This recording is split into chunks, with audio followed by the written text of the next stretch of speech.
Hello Africa, welcome to another episode of African Student Voices on AAU TV. And AAU TV is the voice of higher education in Africa. And today, we are coming to you live from the headquarters of the Association of African Universities here in Accra, Ghana. My name is Jimaima Daladem Duche, and I am your host.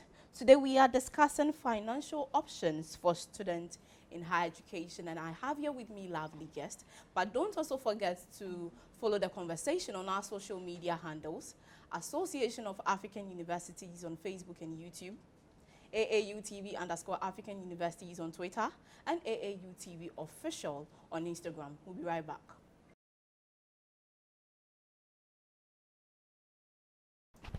Welcome back from the break, and this is African Student Voices on AAU TV. And today we are discussing financial options for students in higher education. And I have here with me lovely guests who I'm going to give a minute to introduce themselves. I'll start from the lady. Hi, my name is Vanessa Opare Akuffo.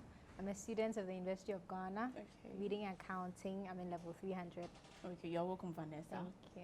I'm Owusu, Boateng, a level 300 student at the University of Ghana, reading Bachelor of Arts in Finance and Economics. Okay, you're both welcome. Thank you very much. So, as you know, we are discussing financial options for students in higher education. But first of all, I would like to get a bit personal with you, Vanessa. Did you consider the cost of education whilst you were applying to your institution? The source of financing for my tertiary education wasn't a problem for me because I had 100% assurance that whatever the need be, my parents were going to sponsor it. All I needed was to get the grades to get whatever course I wanted. That's true. And the money wasn't going to be a problem. But I believe in financial independence. That's one thing I strongly believe in. So then I have my small money somewhere to cater for the very few things I wouldn't want to ask my parents about. So yeah. So personally, it wasn't a headache for me. Okay, Edward. I'm on the same lines as Vanessa. I knew that my parents were going to take care of it, so I didn't worry about where I'll get money for my tertiary education. Okay. All right. So, you know, many a times some students are unable to further their education due to financial issues. What can we do to bridge that gap? Personally, for me, I think the government can do a bit more in that regard. They are doing very well with the students' loan thing. They have recently launched the no guarantor policy. But personally, on a personal level, I would say that they should do more, and especially partner with the university to see what else can be done to help students, because there are a large number of students who face challenges, financial constraints with paying their fees. They miss the deadlines. Some have to even defer because they are not able to pay. So I think a bit more can be done. Okay. What do you think, Vanessa? Okay.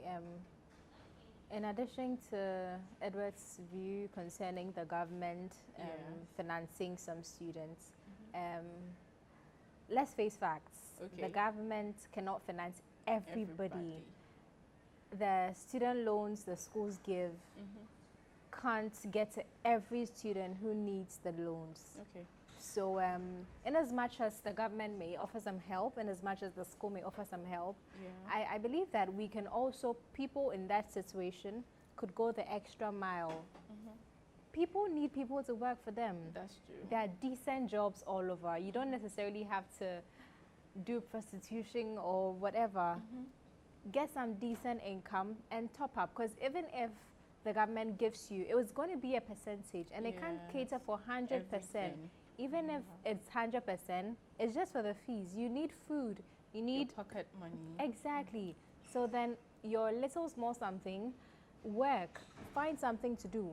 Some people are talented. You can braid hair. You can do something. Do it. Get some extra income.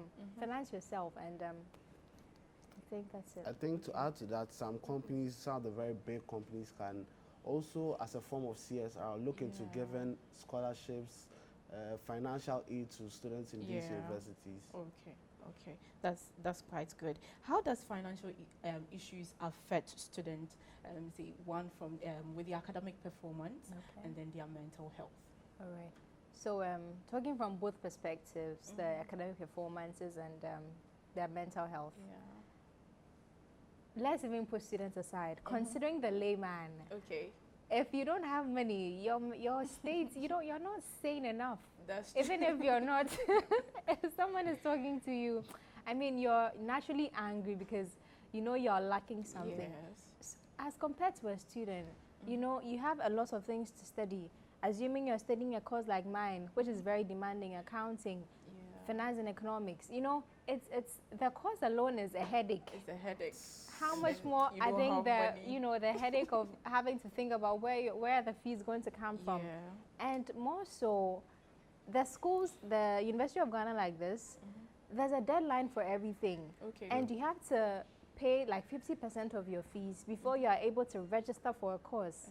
So then, it's like the deadline is approaching, and then it's like, Charlie, I need this money. Need the money. So then with the mental health of the student, it's really not going to put the students in a position to think straight. That's true. It's going to give depressing thoughts to the person. The person could even commit suicide. That's true. Because the person may not feel belonged. Charlie, everybody is going to school. I am lacking behind. What do people think about?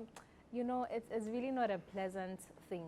Okay. It's really not a pleasant thing. Edward, what do you have to add to that? Yeah, I think it's very, very stressful for students when they are unable to get financing options for their tertiary education. A lot of them, it puts so much undue stress on them. They are moving around trying to beat deadlines, but sources of finance are not forthcoming. So you are very worried.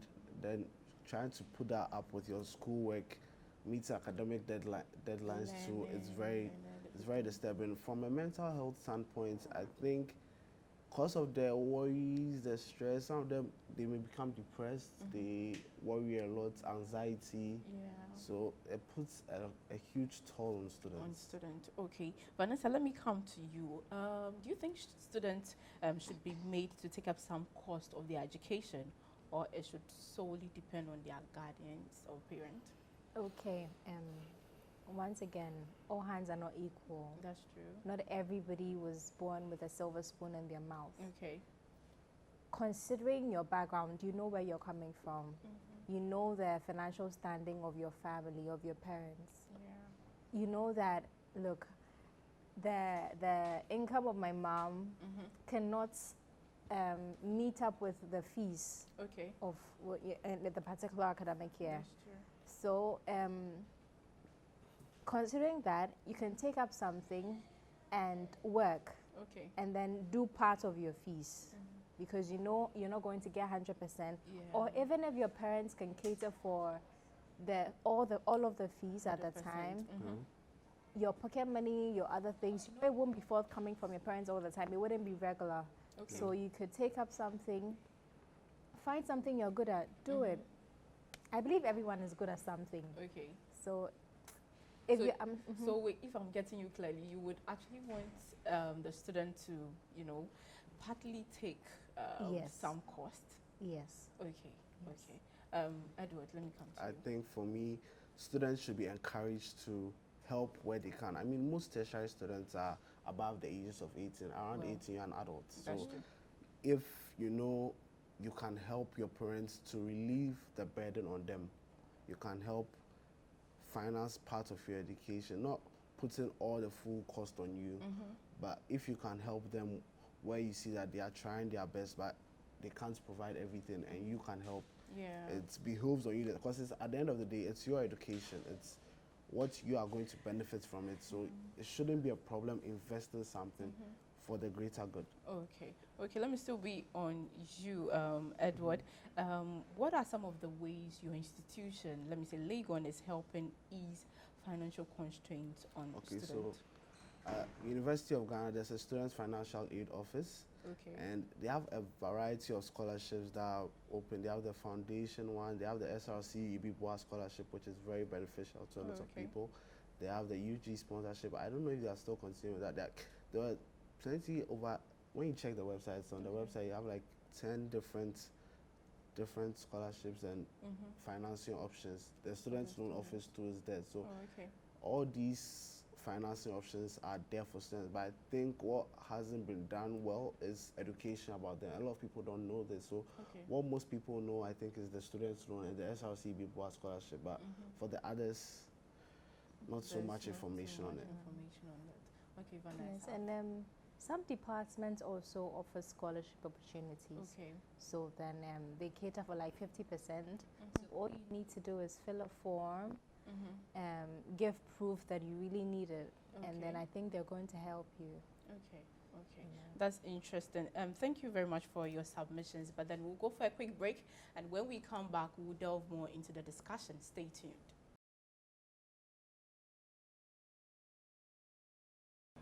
Welcome back from the break, and this is African Students' Voices on AAU TV, and today we are discussing financial options for students in higher education. But don't also forget to follow the conversation on our social media handles, Association of African Universities on Facebook and YouTube, AAU TV _ African Universities on Twitter, and AAU TV Official on Instagram. Welcome back from the break. I want to start with you, Edward. What's your take on student loan? Are they viable? Students' loans are, I think, we'll say, underappreciated. Okay. I think back then, when my parents talked a lot about students' loans, how they really made use of it. But in this current day and time, I don't think we appreciate it enough. Because it can go a long way to ease most of the burdens people face. I mean, the problem people have with student loans is, okay, if I get a loan, how am I going to pay back? Because right now in Ghana, there's no guarantee that you get a job when you're done. So how am I going to pay back? But they can ease so many of the financial constraints students face. Okay. The problem is that right now, I've seen that the scammers are trying to scam a lot of students. So on so many WhatsApp platforms, you see people say, come and apply to student loan, then the person texts someone directly, and then the person charges them to get a student's loan. You understand? So the university and the students' loan office need to work to curb that problem. Yeah, and also publicize the students' loans more, like make people know, okay, these are the processes. Because I have a friend, I think myself, I also tried. We tried, that was last 2 semesters, or last semester actually. We tried applying for it, but till now, on the website, we loaded our information and everything. They said they'll get back to us, but still, they have not called us to come for our barometrics or anything. So these are some of the challenges that it has. Okay, but then with your student loan, is there a period? Let's say when you apply, is there a period they give you that they will get back to you? Or so on the site, it tells you that within 3 weeks, you should be able to get everything. So is it past 3 weeks? Oh, it's been past 3 months. Interesting. Oh, okay. Yeah, past 3 months. Okay. Vanessa, should I come to you? Yeah. I think that the terms and conditions of the loans are not well stated out. So people have the notion that, Charlie, I'm going to get a loan. How am I going to pay back? You know, it's going to be a toll on me. After NSS, all my money is going to be used for paying loans. You know, but I feel that there's a breakdown, and there's a way you can go about it just to finance your education, and then later you can go about it in a certain way, you know. And then also, then I don't think the institutions are doing their best with regards to the loans, because Edward says he applied for 3 months. You know, what's the assurance? So then it's going to even break the hearts of some students who want to apply to look at other options other than the student loans, because they know that there's no guarantee I'm going to get this money anytime soon. But then what are your thoughts on students who engage in social vices to finance their education? Some it's not their fault. Well, some they do it out of, they don't want to work, so they're like, this is the easy way. I can sell sex to get money. It's very easy. I don't have to go on a payroll, get the money after a month, but I can do that and then get money in a day. Okay. You know, so some students, it's partly their fault because they don't want to work, and others too, the source of financing isn't there. Like, they've tried other options and it isn't working. and they have this sugar daddy, you know, promising them, and there's a deadline to meet. Well, so it is this or never. It is this or you're deferring your course. Nothing more, nothing less. So, yeah, if the student loan structure was to be in their place, I don't think students would have to go the extra mile in, you know, venturing into social vices to get their fees paid. Okay, Mr. Edward. I mean, for me, principles are principles. You should, as a person, you should know where you stand. But then, then again, this is a very tough world. Desperate times call for desperate measures. Yeah. I wouldn't want to say the end justifies the means, but that is how it is. The person needs the university education to advance in life, and sometimes they feel that may be the only hope. They have tried all other avenues. It's not forthcoming. That may be the only hope. That's the only way they're able to get that degree, that master's degree, whatever, to push forward in their life. So I wouldn't want to judge them. Okay. It's between them and whoever they look up to. But. Okay. So let me see. Does the strike action, example, the recent one with UTAG, does it make any impact on the cost of education? A very huge impact. I mean, so with the University of Ghana like this, we had this accommodation challenge at the beginning of the academic year, right? Okay. And so many people went to pay for their hostels and stuff. So some, and you see, not the ones on campus, like private hostels and stuff. So you have an agreement with them that, okay, you're going to be in the school from January to May. So you pay for that. But now, because of this strike, 6 weeks were wasted. So now, you have already paid the money for January to May, but now the calendar is going to shift from February. It wasn't even February ended. February ended to somewhere after May. So now you have to pay money again. For extra money. So it was very tough. I mean, people also, and then like students who came from the northern region, they can't go back because calculating the transport in and out and back again, it will be very expensive to go back. So now they are spending their pocket money, and then their parents will have to send them money again. For them. So it was very tough. Okay, Vanessa. Yes, and even those at the halls based in the school, my hall, for instance, you don't have to, there's no calculated duration. Okay. I think that you just pay for the semester. So whenever the semester ends by the academic calendar, then that's it. But I think it took a great toll on your pocket money because you're not going to class, so then you're literally just eating and sleeping, you know. So then all your money is going into food. You're not doing anything, so you want to just go out, you want to party, all that is taking the money. And by the time you settle for the academic calendar or the academic year to start, you have very little to fall back on. So you have to call, please send me some money. So did you personally have any financial constraints during this time? Well, yeah, to some extent, because I was trying to utilize my time, and I'm a student leader, so I was going places, and Uber, Trotro, you know, they all come to play, and you can't tell mommy that, oh, every day I'm going to Parliament, every day I'm going here, I'm meeting this person. So give me money for Uber. You know, just say you're supposed to be in school and learn. What's this every day I'm going to Parliament? What's that there? You know, so yeah, it did to an extent. It did. Okay. To an extent, it did. All right. Edo, did you have any financial constraints personally? Nah, for me, I mean, the only problem was with my parents because they wanted me to come home, but I wasn't ready to come home. So like, okay, then you have to take care of yourself then, yeah, but we managed. Okay. Mr. Edward, let me come to you. You know, in some foreign universities, students are offered jobs on campus to help offset their tuition fees. Do you think it is feasible enough in our current institutions? I think it's quite difficult. For the University of Ghana, the Students' Financial Aid Office, their vision statement says they are going to encourage the university to look into work-study arrangements. So I think it's something they want to do, but then here's the case where it's in the context where there are not enough jobs in Ghana. And then there are older people who want to work. And then now you students, you want to come and work. I mean, what experience do you have? So it's that kind of thing. So it'll be quite difficult, but I think we should try and encourage things like that. It will also help students get experience so that when they are done, they are not now going to the job market with no experience. They know something, and then it can also help with the financial constraints. Oh, okay. Vanessa, would you want to add so something? in the University of Ghana, they have the career guidance and counseling. Okay. So then during the vacation, you pick up an internship letter, go to wherever you want to go to. So it's like an approval from the university to give you an opportunity to work there. So I think in as much as the university itself doesn't do any form of employment on campus, at least they go a mile to give students the opportunity to expose themselves to other options outside the university.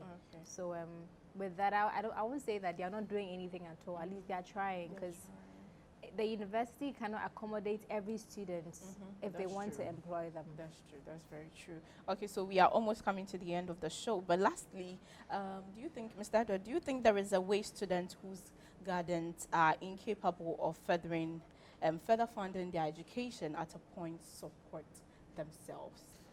I mean, it's hard. It's very, very hard if you don't have a parent or a guardian who is ready to support your education. Because right now, I think average for an academic year in these public universities, that's including accommodation, tuition fees, and then personal living, are looking at probably almost 6,000, 7,000 to sustain yourself for the academic year. Yes, and that's even if you're not, that's for regular students who are not fee paying students. So if you're a fee paying student, then it becomes way harder. There are ways, scholarships, probably if you're lucky you get a sponsor, but it's rare, it's few, it's not readily available. Okay, Vanessa. Okay, and I think that some students in these instances do not sometimes, most of the time, voice out. Okay. They don't network. Okay. Because they have an adage that if you don't tell people your problems, you're not going to get any solution to them. You know, so then they sit wherever they are, and you feel that they are comfortable, but you wouldn't know they are going through such challenges. So even if you're a student and your parents are capable of helping them, you wouldn't know, so that they will just be there. By the time you realize, so and so has deferred. Why? Because they didn't get the financing. You know, but then if you had gone the extra mile of talking to someone about it, you would have gotten some support to some extent, because I believe everybody knows somebody. So it's I think probably they are worried about the stigma, because you don't want people to be like, oh, this guy, especially because students have this funny way of behaving sometimes. I mean, they might probably not say in your face, but the way they'll behave around you make you don't want people to see as the less privileged guy. So managing those things is hard. Yeah, but even with that, students aside, you can talk to your lecturer, you can talk to your head of department. You know, somebody who you feel can be confidential about whatever and can go the extra mile for you. And you should also put yourself in a position where you can be helped. Because somebody will be in this position facing financial constraints and wouldn't even study. Your GPA was 0 point something, 1 point something. And how do you expect help to come? But at least if you go the extra mile, if you see that you're putting in an effort, someone can look at your transcript and help you. You know. So indirectly, a problem shared is half solved. Okay, thank you very much for coming. It's been an interesting conversation. So a problem shared is half solved. This has been African Student Voices on AAU TV, and today we discussed financial options for students in higher education, and I had an interesting conversation with my guest. But don't also forget to follow us on our social media handles, Association of African Universities on Facebook and YouTube, AAUTV_African Universities on Twitter, and AAUTV Official on Instagram. Thank you very much. See you same time next time. Bye.